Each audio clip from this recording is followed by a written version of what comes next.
Hello friends, welcome to our channel Satya GS classes. तो चलिए start करते हैं। आज की जो हमारी क्लास है ये किसी विषय से संबंधित नहीं है बल्कि एक व्यक्तित्व से संबंधित है। आज हम किसी व्यक्तित्व के विषय में चर्चा करेंगे। ठीक है, आप जानते हैं आज है 14 अप्रैल। ठीक है, और आज की जो डेट है वो क्यों इम्पॉर्टेंट है, क्योंकि आज है डॉक्टर भीमराव अंबेडकर की जयंती। तो सबसे पहले बाबा साहब की जयंती की हार्दिक शुभकामनाएं आप सभी को। और इनकी चर्चा करने से पहले हमने रामधारी सिंह दिनकर की कुछ लाइनों को लिखा है, तो सबसे पहले हम उनके बारे में आज बात करेंगे। ये लाइनें बहुत इम्पॉर्टेंट हैं और याद दिलाती हैं किसी व्यक्तित्व के बारे में।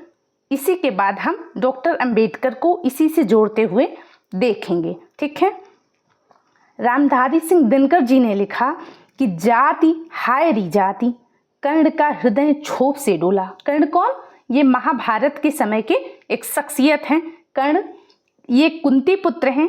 भगवान सूर्य के आशीर्वाद से कुंती को ये प्राप्त हुए थे, पर कुंती उस समय अविवाहित थी, तो कुंती ने इन्हें अपने पुत्र के रूप में नहीं स्वीकार किया था बल्कि नदी के किनारे छोड़ दिया था। और नदी के किनारे नीची जाति के, कथित रूप से नीची जाति के जो लोग थे, उन्हीं एक दंपत्ति ने कर्ण का पालन पोषण किया, जो कि जाति से शूद्र कहे जाते थे। ठीक है, तो लिखते हैं दिनकर साहब कि जाति हाय री जाति, कर्ण का हृदय क्षोभ से डोला, कुपित सूर्य की ओर देख वो वीर क्रोध से बोला कि जाति जाति रटते रटते जिनकी पूंजी केवल पाखंड। कहते हैं जाति जाति वे लोग रटते हैं जिनके पास पूंजी के रूप में केवल पाखंड ही पाखंड है।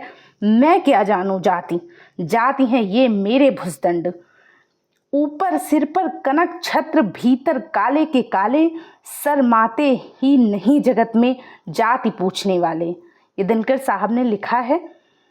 कहते हैं शूद्र पुत्र हूं मैं, लेकिन थे पिता पार्थ के कौन, साहस हो तो कहो ग्लानि से रह जाओ मत मौन। ये बात लिखी है रामधारी सिंह दिनकर ने, और ये बात लिखी है कर्ण के बारे में। कर्ण ने अपनी प्रतिभा से अपने भुजबल पर अपने आप को स्थापित किया था। ठीक है, आज हम जिनकी बात करेंगे महार जाति के से संबंधित थे वो, लेकिन उन्होंने भारत का संविधान लिखा। कहने को तो वो अछूत जाति से थे, लेकिन उन्होंने अछूतों के लिए जो किया वो शायद ही भारतीय इतिहास में किसी ने किया हो। ठीक है, आज हम बात कर रहे हैं भारत के संविधान निर्माता, भारत रत्न डॉक्टर भीमराव रामजी अंबेडकर के बारे में, क्योंकि आज उनकी जयंती है। सबसे बड़ी बात, ये भारत के संविधान के निर्माता हैं, पर इनके बारे में सिर्फ इतना ही नहीं है, इनके बारे में बहुत सारी बेहतरीन बातें हैं। इनका जन्म होता है 14 अप्रैल 1891 को। कहाँ पे? मध्य प्रदेश के महू में इनका जन्म हुआ था। इनकी मृत्यु कब होती है? तो 1956 में इनकी मृत्यु होती है दिल्ली में। ठीक है, इनकी दो पत्नियां थीं, एक थी रामाबाई और दूसरी थी सविता अंबेडकर।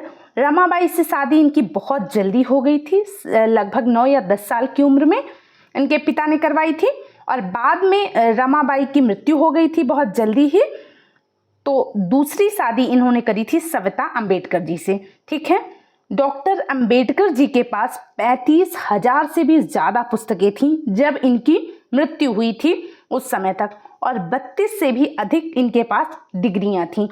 शिक्षा बोलती हैं, जब इनको पढ़ते हैं तो इनकी शिक्षा बोलती है, इनके शब्दों से ज़्यादा इनकी शिक्षा बोलती है। इनकी शिक्षा की बात करें तो यूनिवर्सिटी ऑफ बॉम्बे से इन्होंने बीए किया था।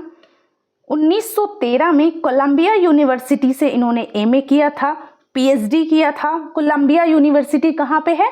अमेरिका में है। ठीक है, 1916 में लंदन स्कूल ऑफ इकोनॉमिक्स से इन्होंने एमएससी किया था और डीएससी किया था, master of science, doctor of science. ठीक है, और ग्रेस इन से लंदन से इन्होंने बैरिस्टर एट लॉ की डिग्री हासिल की थी। तो ये तो रही इनकी शिक्षाएं। इनके जो पिता हैं, इनका नाम था रामजी सकपाल, और ये ब्रिटिश सेना में सूबेदार के पद पर थे। इनका जो प्रारंभिक जीवन रहा वो बड़ी ही कठिनाइयों से भरा रहा। ठीक है, इनके लिए पढ़ना लिखना कोई सामान्य बात नहीं थी उस समय, क्योंकि महार जाति से होने के कारण इनको कहीं पे एडमिशन ही नहीं मिलता था। ठीक है, बचपन से ही इन्होंने बहुत भेदभाव सहा, बहुत ही अछूत होने की वजह से इनको भेदभाव का सामना कुछ ज़्यादा ही करना पड़ा। इनकी जो माता थी उनका नाम था भीमाबाई सतपाल और ये महार जाति से संबंधित थे। इनके जीवन में इनके एक गुरु का भी बहुत बड़ा योगदान रहा। इनके गुरु हैं ब्राह्मण कृष्ण केशव अंबेडकर, जिन्होंने अंबेडकर साहब को अपना नाम दिया था। अपना जो टाइटल है अंबेडकर टाइटल, कहा जाता है कि वो इनके गुरु से ही प्राप्त हुआ था अंबेडकर साहब को। 9 भाषाओं का ज्ञान था अंबेडकर साहब को। तो याद रखना, 35,000 से अधिक पुस्तकें जिन्होंने पढ़ी हैं, जिनके पास 32 से भी अधिक डिग्रियां थी, 9 भाषाओं का जिनको ज्ञान था, उनका एक कोट बहुत इंपॉर्टेंट है। कहते हैं शिक्षा शेरनी का दूध है, जो पिएगा वो दहाड़ेगा। ठीक है, 1920 में मूक नायक पत्रिका की शुरुआत की थी किसने? डॉक्टर अंबेडकर जी ने। 1932 में पूना समझौता हुआ था गांधी जी और अंबेडकर के बीच में। दलितों के उत्थान के लिए इन्होंने इतना कार्य किया है कि शायद ही भारतीय इतिहास में किसी ने किया हो। महिला सशक्तिकरण के प्रबल समर्थक थे और बहुत जी जान से लगकर इन्होंने महिला सशक्तिकरण के लिए कार्य किया था। तो भारतीय महिलाएं भी इनकी ऋणी हैं। प्रारूप समिति के अध्यक्ष रहे। प्रारूप समिति कौन सी समिति है? उस समिति वो समिति जिसने संविधान का ड्राफ्ट बनाया, जिसने संविधान का प्रारूप बनाया, उसके अध्यक्ष कौन थे? तो डॉक्टर भीमराव अंबेडकर जी थे। तीनों गोलमेज सम्मेलन में भाग लिया था। तीनों गोलमेज सम्मेलन कहाँ पे हुए थे? तो लंदन में हुए थे। तो फिलहाल इतना ही। डॉक्टर अंबेडकर के बारे में जानने के लिए बहुत सारी पुस्तकें हैं, बहुत सारी वेबसाइट हैं। आपको आज इनके बारे में थोड़ा ज़रूर पढ़ना चाहिए। तो चलिए, ये क्लास फिलहाल यहीं तक थी। Thank you so much.